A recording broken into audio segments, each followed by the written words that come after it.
Yo soy Argelia González Gómez, estudio en el Instituto Tecnológico de Piedras Negras. Estoy cursando la materia de Relaciones Industriales con el Dr. Juan Antonio Cerrato Frausto. Yo les voy a presentar lo que es la unidad 4, Evaluación del desempeño del personal y sistema de compensación al empleado.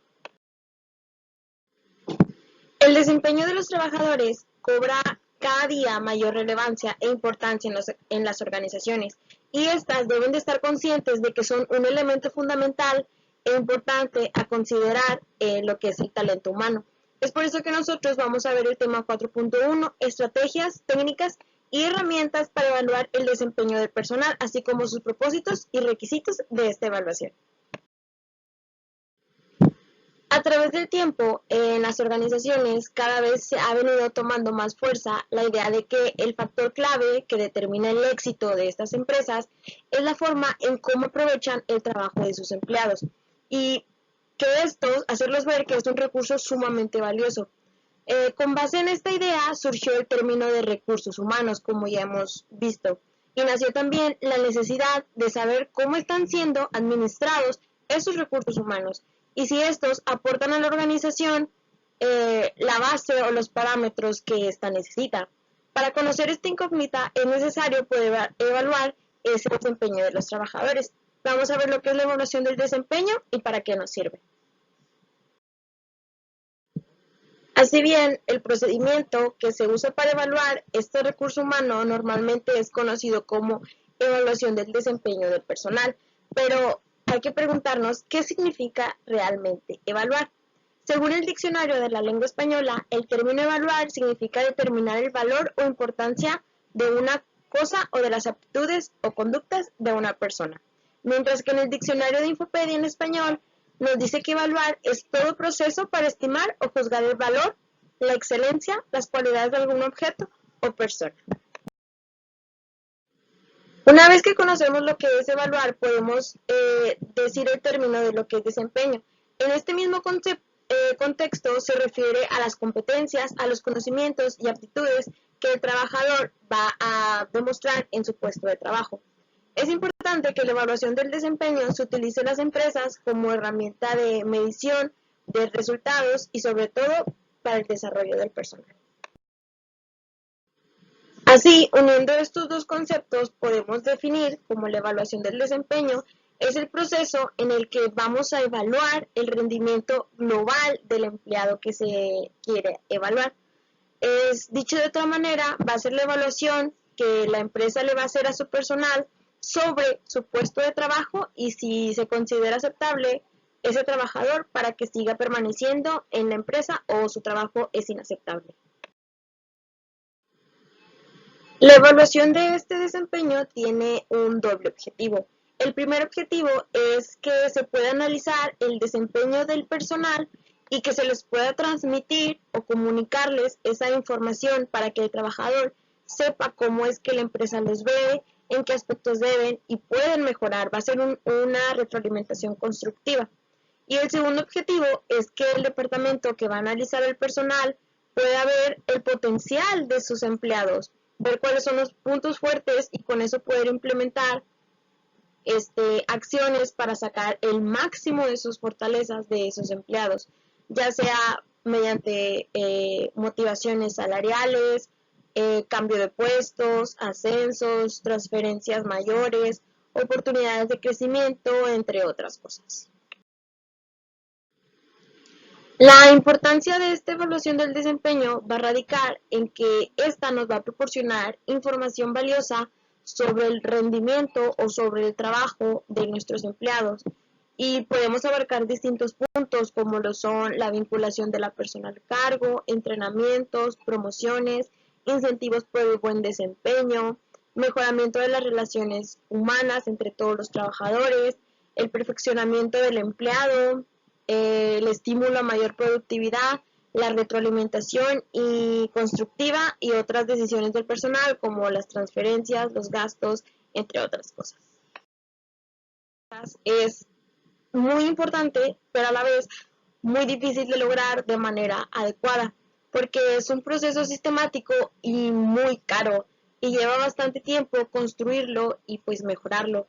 Por lo tanto, las empresas que quieran hacer las evaluaciones del desempeño deben asignarle el tiempo suficiente y los recursos en la importancia que se requiere. Vamos a ver las etapas de este proceso de evaluar el desempeño. La fase número 1 es la planificación del proceso de evaluación del desempeño. Esta fase va a resultar imprescindible para la organización porque una vez que ésta reconoce que necesita hacer esta evaluación, va a decidir implementar un sistema para lograrlo. Para esto va a recopilar información respecto al proceso, es decir, va a guardar todo registro para poder en un futuro estandarizar estas evaluaciones, pues como lo comenté anteriormente, es un trabajo sistemático y a la vez difícil. Y así, esto cada vez se va a hacer más sencillo para el departamento evaluador. La fase número 2 es el diseño del sistema de evaluación. Bueno, en esta etapa de diseño tiene como el objetivo la construcción total del sistema que se desea aplicar, que en este caso sería de evaluación.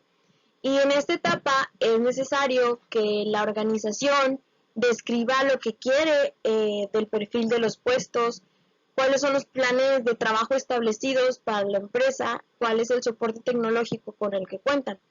Luego se debe asignar clara y específicamente a los empleados o a la población que se quiere evaluar el tiempo asignado para ello, es decir, si va a ser dentro de su horario de trabajo o... La fase número 3 es la implementación del sistema de evaluación. En esta etapa de implementación va a corresponder a aquella en la que la organización va a poner en práctica ya el sistema que se diseñó en la fase 2. Sin embargo, antes de comenzar a utilizar este sistema de evaluación, es importante que la empresa le vaya a decir o a informar a los empleados sobre lo que se va a aplicar, principalmente qué es lo que se va a evaluar, para que ambas partes, tanto el evaluador como los evaluados, pues concuerden y estén de acuerdo. Una vez que se hace la evaluación, se va a calcular la calificación final y se va a realizar una clasificación de los empleados con base en la escala diseñada. Puede haber distintas escalas y eso ya va a corresponder dependiendo al diseño del sistema de evaluación que se hizo anteriormente. Por último tenemos la fase 4, que es la retroalimentación del empleado. Pues una vez que ya se hizo las evaluaciones a los empleados, dependiendo del método del sistema que la empresa eligió, se va a obtener un resultado y se va a realizar la entrevista de evaluación y retroalimentación. ¿Para qué? Para proporcionar a los empleados retroalimentación respecto a los resultados que se obtuvieron en la evaluación. En esta actividad va a ser necesario que se logre tener una comunicación clara y fluida para que no haya discrepancias y que el empleado pueda aprovechar muy bien esa retroalimentación que le van a brindar, para que pues el empleado conozca cuáles son las causas que afectan su desempeño o cuáles son las que lo mejoran. Finalmente, ya que se hizo la retroalimentación al empleado, se debe hacer una retroalimentación ahora al sistema de evaluación. Ya que se realizaron todas las etapas anteriores, se debe hacer una retroalimentación al sistema de evaluación. La organización debe verificar si se alcanzaron los objetivos planeados y si la planificación fue adecuada o fue correcta o fue efectiva. También va a ser necesario que se identifiquen si las acciones que se decidieron implementar para mejorar el desempeño de los trabajadores fueron adecuadas o necesitan ciertas modificaciones para mejorarlas. ¿Para qué? Para que poco a poco el sistema se vaya perfeccionando y de esta forma la organización puede en su totalidad beneficiarse con la aplicación de estos sistemas de evaluación. Ahora veamos quiénes son los que participan en este proceso de evaluación. Son 3 partes involucradas. Uno es el responsable. Va a ser la dirección o el departamento de recursos humanos, que va a ser el que lidera este proceso de evaluación. La número 2 es el evaluador. El evaluador es la persona que normalmente es responsable de coordinar y dirigir a uno o varios trabajadores que dependen en forma inmediata de este, como lo puede ser un supervisor o jefe de departamento. Y la tercera parte es el evaluado. El evaluado es cada trabajador bajo algún mando. Y en realidad, la evaluación de desempeño se aplica a todo el personal que realice labores de apoyo en cargos directivos, profesionales, técnicos, administrativos y auxiliares de cualquier empresa. Es decir, pues en realidad todos que tengan un contrato de trabajo y que han cumplido funciones por más de 6 meses en un mismo puesto. Existen varias técnicas o métodos para poder realizar estas evaluaciones de desempeño al personal y se pueden dividir entre las que se basan en el pasado y las que apoyan el desempeño futuro. Veamos cuáles son cada una. Vamos a iniciar con los métodos de evaluación basados en el pasado. Estos métodos tienen la ventaja de versar sobre algo que ya ocurrió y que puede hasta cierto punto ser medido.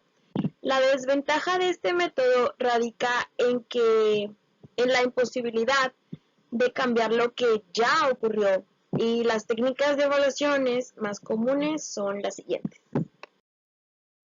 La número 1 son las escalas de puntuación. Bueno, este método, el evaluador va a señalar una puntuación a cada empleado. En algunas empresas acostumbran vincular la puntuación obtenida a incrementos salariales, es decir, si el empleado mientras más puntuación tenga, pues más incremento en el salario se le puede dar. Este es el método más antiguo y de uso más común entre las empresas sobre la evaluación del desempeño. Y la ventaja de esto es que se puede aplicar a grupos grandes de empleados con mayor facilidad para mejorar los tiempos y costos. Aquí se puede apreciar un ejemplo de esta puntuación. Se pone el nombre del empleado, el nombre del evaluador, el departamento al que corresponde y la fecha de la evaluación. Aquí vemos que se califican 7 puntos, que es confiabilidad, iniciativa, rendimiento, asistencia, actitud, cooperación y compañerismo, entre otros más. La puntuación que aquí se eligió fue del 1 al 5, de inaceptable, pobre, aceptable, bueno o excelente. Y aquí el evaluador va a calificar al empleado conforme su trabajo. Después, una vez que ya se asignaron todos los valores, se suman los totales para ver los resultados de la puntuación final del empleado. El segundo método es el método de listas de verificación.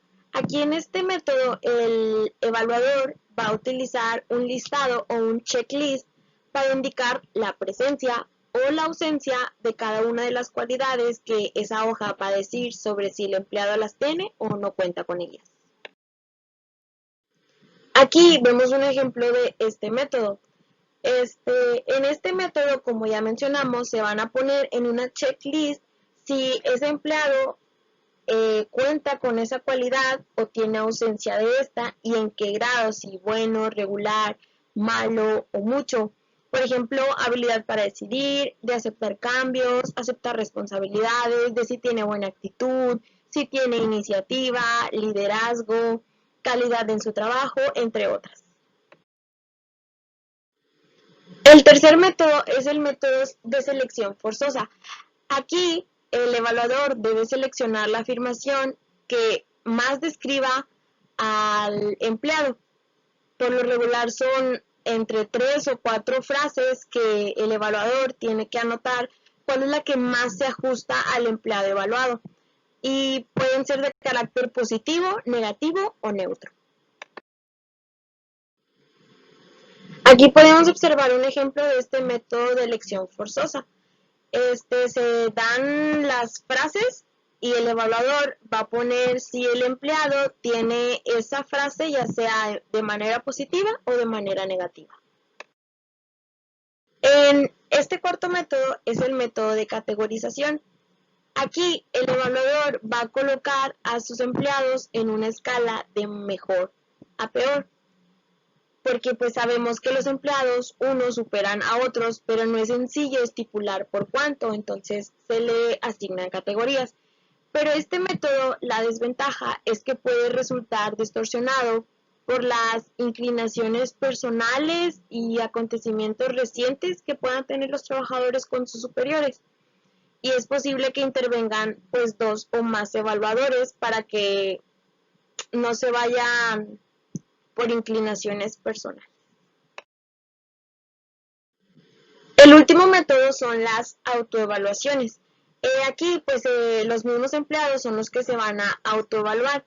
La ventaja de este método es que es mucho menos probable que se presenten actitudes defensivas porque no los vas a estar presionando, es decir, ellos se van a calificar sin la presión de una tercera persona que les esté diciendo positivo o negativo o del 1 al 5.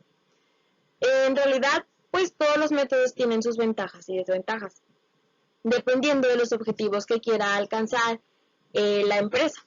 Es por eso que cada organización pues debe elegir cuál es el mejor sistema de evaluación del desempeño que mejor se adapta conforme a la planeación y diseño del proceso de evaluación del desempeño que vimos en las fases anteriores.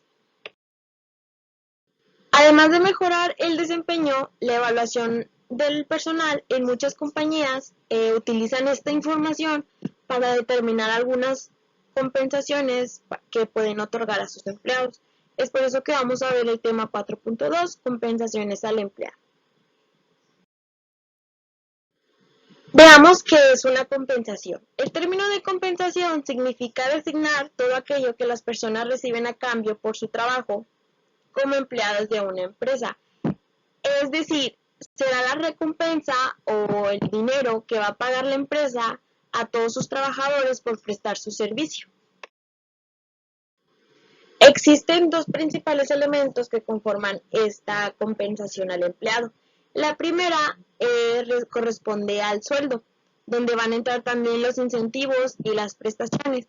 A esta primera parte de la compensación generalmente se le llama o se le identifica como el paquete de compensación financiera total, es decir, de dinero. Y la segunda parte va a corresponder a la satisfacción que el personal tiene por su trabajo. Generalmente a esto se le conoce como el clima laboral. En esta unidad nosotros vamos a estar manejando los conceptos de sueldo y salario, que aunque son conceptos muy similares y que a veces manejamos como sinónimos, presentan sus diferencias. Las principales es que, por ejemplo, el sueldo es el pago que se le da a un trabajador por un servicio profesional. En cambio, el salario es un pago que se trata de trabajadores manuales. En sueldo va a ser por lo regular a empleados no sindicalizados o de confianza y el salario a empleados o trabajadores sindicalizados. El sueldo, además de que se le da a los empleados no sindicalizados, se acostumbra a mencionar el sueldo mensual, aunque se pague de quincenal o catorcenalmente, siempre el sueldo va a ser mensual. En cambio, el salario, aunque se pague por semana, se va a mencionar como el salario diario.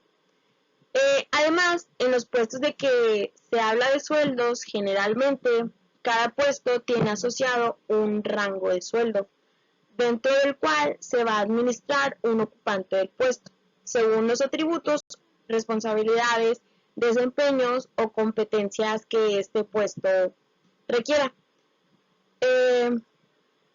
Cada puesto tiene asociado un salario fijo, pero va a aumentar conforme al desempeño del empleado.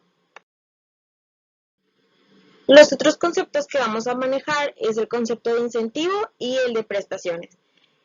Cuando hablamos de incentivo se va a utilizar para designar cualquier cantidad de dinero condicionada, es decir, que el personal va a recibir por cumplir ciertas condiciones. Por ejemplo, los bonos que se dan por alcanzar cierto nivel de productividad, los incentivos que por lo regular se los da a los vendedores, que son las comisiones, cuotas de venta o bonos que algunos gerentes reciben cuando cumplen ciertas metas de desempeño.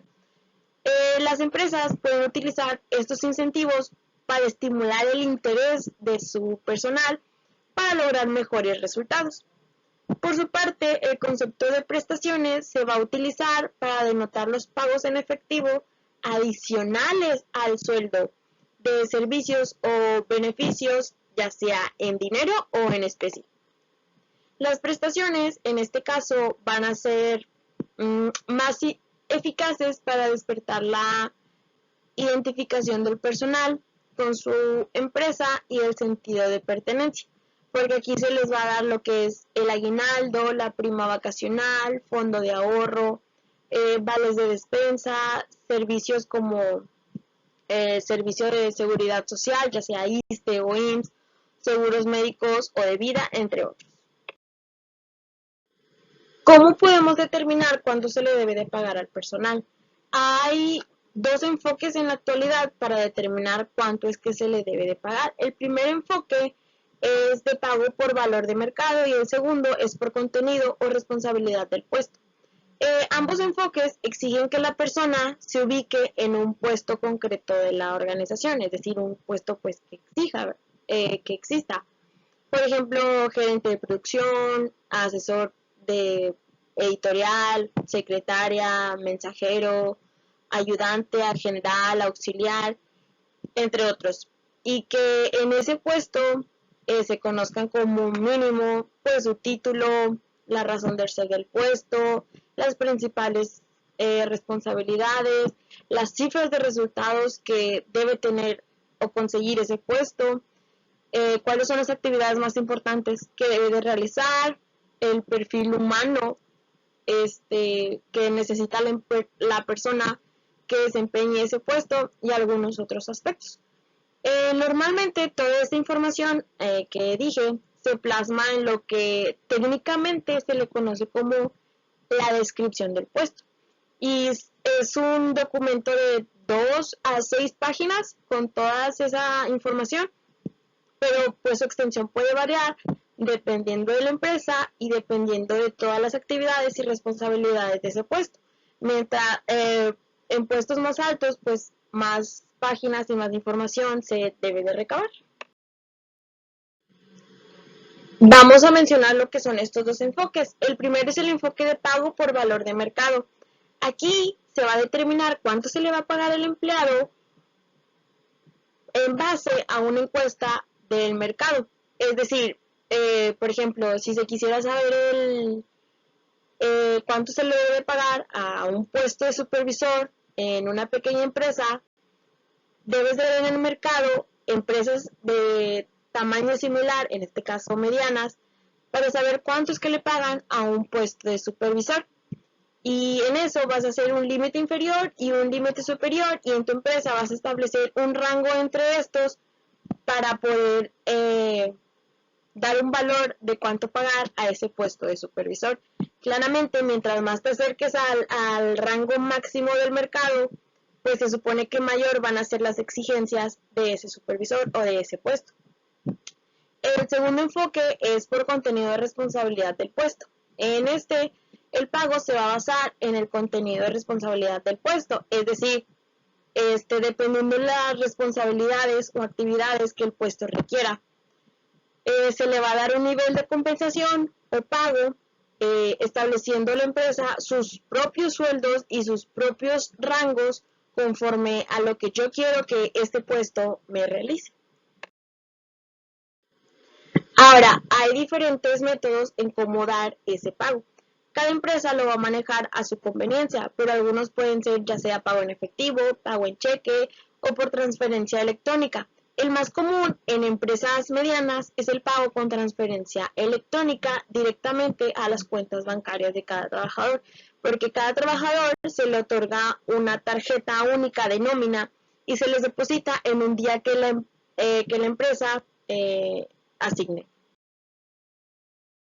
Y ahora, cada vez que la empresa haga ese pago o haga ese depósito a su personal, debe de haber físicamente un comprobante que nos diga que ese pago se realizó.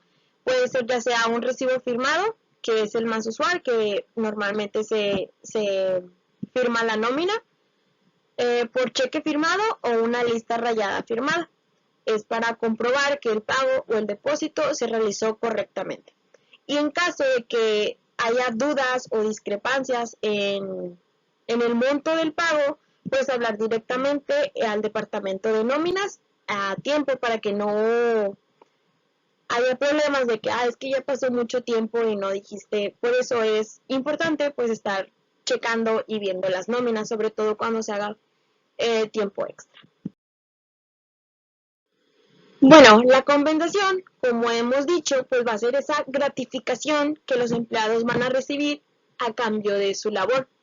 Y la administración del departamento del personal debe garantizar la satisfacción de los empleados para que ésta a su vez pueda mantener y retener una fuerza de trabajo productiva. Vamos a ver cuáles son los objetivos de tener una buena administración y un buen sistema de compensaciones al empleado. El primero va a ser adquisición de personal calificado. Esto se refiere a que las compensaciones deben ser pues suficientemente altas o suficientemente buenas para atraer solicitantes adecuados al puesto que yo requiero. Segundo es retener empleados actuales. Cuando los niveles de compensación no son competitivos o son muy bajos, la tasa de rotación aumenta, pues no se pueden retener a los empleados pues porque buscan mejores compensaciones en otras empresas. El tercero es alentar el desempeño adecuado. El pago que se le dé o la compensación que se le da a los empleados debe reforzar el cumplimiento adecuado de esas responsabilidades para que el desempeño continúe siendo adecuado en el futuro. Es decir, le puedes dar bonos al empleado para que me saques esta producción, entonces estás motivando al empleado de que yo debo desempeñarme correctamente para que me den esa recompensación y así alentar pues un desempeño adecuado. El cuarto es garantizar igualdad. En este caso, la administración o el personal de sueldos y salarios debe postular como objetivo lograr la igualdad interna así como la externa, es decir, darle a cada trabajador lo que verdaderamente se merece y lo que se le dijo que se le iba a dar. El quinto es controlar costos. Un programa bueno de compensaciones va a contribuir a obtener y retener la fuerza laboral de la empresa a costos adecuados, es decir, pues no dar de más. Y el sexto es mejorar la eficiencia administrativa. Al procurar la empresa cumplir los otros objetivos, los especialistas de la administración, en este caso de sueldos y salarios, se van a esforzar por diseñar un programa que pueda administrar con eficiencia estos costos o compensaciones que se le van a entregar al personal. Los salarios mínimos que rigen en el país fueron a partir del 1 de enero del 2020 y estos fueron establecidos por el Consejo de Representantes de la Comisión Nacional de los Salarios Mínimos el 16 de diciembre del 2019. Y esta resolución fue hecha pública en el Diario Oficial de la Federación el día 23 de diciembre del 2019, donde se mostraban los nuevos salarios mínimos del siguiente año que serían vigentes a partir del 1 de enero del 2020. Como ya sabemos, en México se dividen por dos zonas. Aquí podemos apreciar el salario mínimo diario del año pasado, el 2019, y de los vigentes de este año, que son 123.22 pesos para el resto del país y 185.56 pesos para la zona libre de la frontera norte. Ya habíamos mencionado lo que era el concepto de prestaciones, que se emplea para denotar los pagos en efectivo o en especie adicionales al sueldo que recibe el personal de una empresa, así como otros beneficios o servicios que se le proporcionan. Es por eso que nosotros vamos a ver el tema 4.3, la clasificación de prestaciones.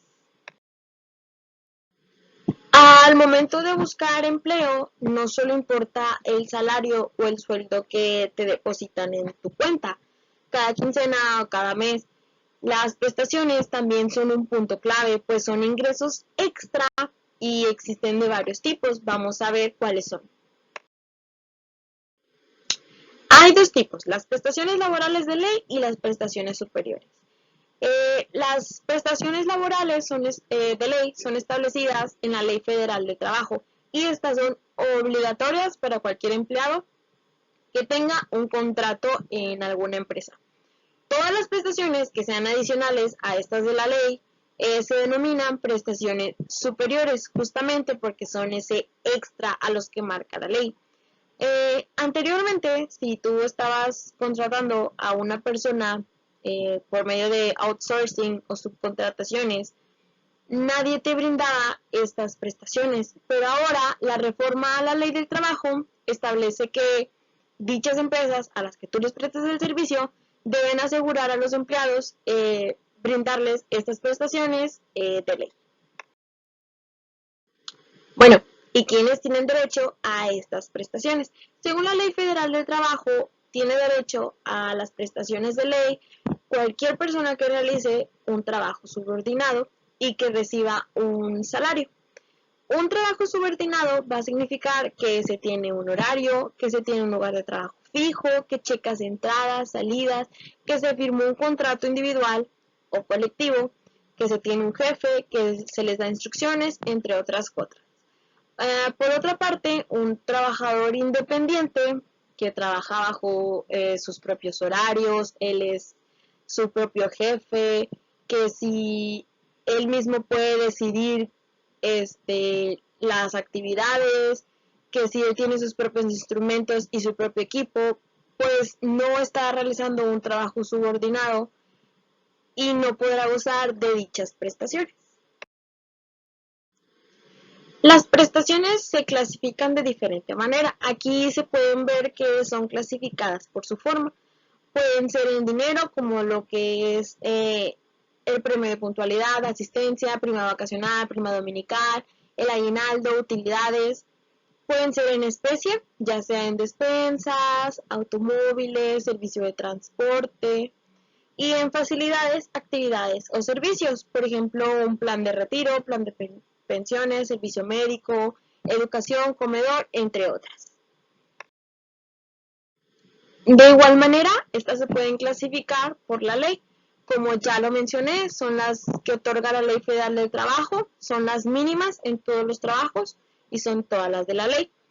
También existen las prestaciones que otorga la ley del IMSS, que es para asegurados y beneficiarios como cónyuges o hijos menores de 16 años o de 25 años si es que están estudiando o de cualquier edad si están incapacitados y pues dependen económicamente del asegurado. También existen las prestaciones que otorga el ISSSTE. En estos hay para trabajador, pensionista y familiares.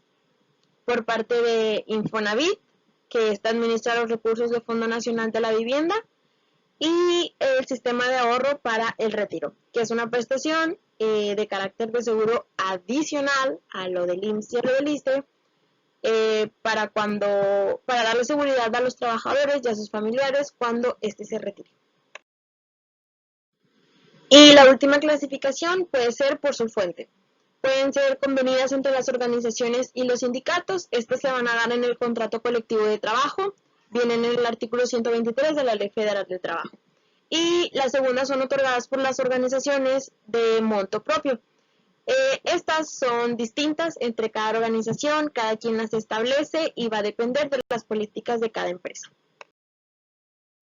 Ahora vamos a ver cuáles son estas prestaciones de ley mencionadas. Uno puede ser la seguridad social. Aquí los trabajadores tienen derecho y obligación de ser incorporados al Instituto Mexicano del Seguro Social, al IMSS, para recibir atención médica gratuita, sin costo. Esta prestación también debe de cubrir incapacidades por enfermedades o, en caso de las mujeres, maternidad. Además, una vez que está afiliado al IMSS, también se afilia al Fondo Nacional de Viviendas y al Sistema de Ahorro para el Retiro. Es por esto que en las empresas el patrón tiene la obligación de inscribir a sus trabajadores al seguro y además de realizar aportaciones correspondientes para que cubra ese seguro. Las siguientes son vacaciones. Al cumplir cualquier trabajador un año de servicios, la persona tiene derecho a un mínimo de 6 días de vacaciones con goce de sueldo. y este va a incrementar dependiendo los años trabajados. La tercera es prima vacacional. Por ley, los trabajadores deben de recibir, al menos en el periodo de vacaciones, el 25% de los salarios correspondientes a los días de vacaciones que le toquen. La otra es el aguinaldo. Esta prestación contempla 15 días si se tiene un año de antigüedad o la parte proporcional en caso de no cumplir el año. Muchas empresas manejan el aguinaldo de 20 días, es por eso que esto se toma en cuenta como prestaciones superiores a la ley, porque la ley solo marca 15 días. Si ya te dan más de 15, pues ya es superior a la ley. La otra es la prima dominical. De acuerdo al artículo 71 de la Ley Federal del Trabajo, las personas que trabajen el día domingo se les va a pagar un 25% del salario diario. Este va a ser la prima dominical, porque normalmente el domingo se utiliza para descansar. Después sigue la prima de antigüedad. Esta prima son 12 días de salario por cada año de servicios. Es decir, va a estar aumentando conforme más antigüedad tengas en la empresa. Después siguen las horas extra. Las horas extra, de acuerdo al artículo 68 de la misma ley, de la Ley Federal del Trabajo, las primeras 9 horas extras laboradas se pagan al 100% más del salario que le corresponda a la jornada normal. Si se excede de esas 9 horas, se va a pagar al 200% más el salario ordinario. En otras palabras, las primeras 9 horas extras son dobles y las excedentes van a ser y deben ser pagadas triples. Y por último tenemos la licencia de maternidad o incapacidad por maternidad. Y es un derecho que tienen todas las madres trabajadoras en México durante la última fase del embarazo y después del parto, para que puedan cuidar a su bebé. Obligatoriamente deben de disfrutar de un descanso las mujeres mexicanas embarazadas, además de recibir su salario completo. Y por supuesto pues deben de conservar su puesto de trabajo. Se les concede, normalmente son 84 días por parte del IMSS, y también para los padres también existe, y son 8 días libres hábiles pagados. Ahora vamos a ver cuáles son estas prestaciones superiores a la ley. De inicio, si la empresa te ofrece más días de vacaciones, un mayor porcentaje de prima vacacional o más días de aguinaldo, como lo mencioné anteriormente, de los establecidos a la ley, ya estamos hablando de prestaciones superiores. Pero, adicionalmente, algunas empresas ofrecen otros beneficios como los que vamos a mencionar a continuación, que es el seguro de gastos médicos mayores. Aquí asegura a los trabajadores para ser atendidos en hospitales o clínicas privadas por accidentes o enfermedades mayores. Otro es el seguro de vida. Este es una póliza por una determinada suma de dinero que se va a entregar a la familia del trabajador en caso de que el trabajador llegue a morir. Vales de despensa que pueden ser canjeados por alimentos u otros artículos en establecimientos ya determinados. Está el fondo de ahorro. Aquí el trabajador tiene un porcentaje mensual que es normalmente abajo del 13% durante 12 meses, que es decir, anualmente, para a fin de año entregarle ese fondo de ahorro. El bono de productividad, este es el más común, es una prestación pues muy atractiva que va a impulsar a los trabajadores a cumplir sus metas y objetivos, y como lo mencioné en los temas anteriores, pues que cumplan un mayor desempeño. También están los servicios de transporte o ayudas a transporte, porque la empresa puede dar vales de gasolina para que el trabajador se traslade por cuenta propia, si es que tiene auto propio, o la otra es transportar a los trabajadores en unidades especiales, es decir, tienen sus propios camiones o agencias outsourcing que trasladan a los empleados. está la de automóvil. Muchas empresas les brindan un automóvil a sus trabajadores en ciertas posiciones. Por ejemplo, cuando se trata de ejecutivos de venta o de gerentes, o después de cierto tiempo que el empleado está trabajando ahí, se le puede quedar con un vehículo, dependiendo de sus responsabilidades. Después están los descuentos o también precios preferenciales, que si la empresa a veces hace tratos con ciertos establecimientos y los trabajadores pueden disfrutar de ciertos descuentos especiales en varios productos. También está el comedor. La empresa a veces ofrece menús de comida a precios mucho más bajos de lo que son normalmente. Por lo regular, la empresa paga la mitad del platillo y ya se le vende a precio pues muy bajo la otra mitad al empleado. Y están los préstamos y créditos. En esta prestación pues incluyen préstamos sobre nómina a bajas tasas de intereses o créditos personales, créditos hipotecarios o créditos automotrices. Estas son de las más conocidas, pero otras prestaciones pueden ser, por ejemplo, en clubes deportivos, becas académicas, guarderías, incentivos, rifas, planes de telefonía celular, o entre otros. Normalmente existen muchas prestaciones, diversos incentivos, incrementos salariales y más beneficios y servicios extras aparte del sueldo del empleado.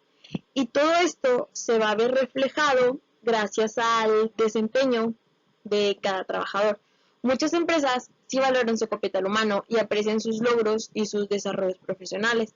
Y entonces les dan ciertas motivaciones o ciertas recompensas a sus empleados por esos logros. Y es importante que conozcamos cuáles son por ley y obligatorias y cuáles son esos incrementos que podemos obtener gracias a si nosotros hacemos un buen desempeño y una buena labor. Muchas gracias por su atención.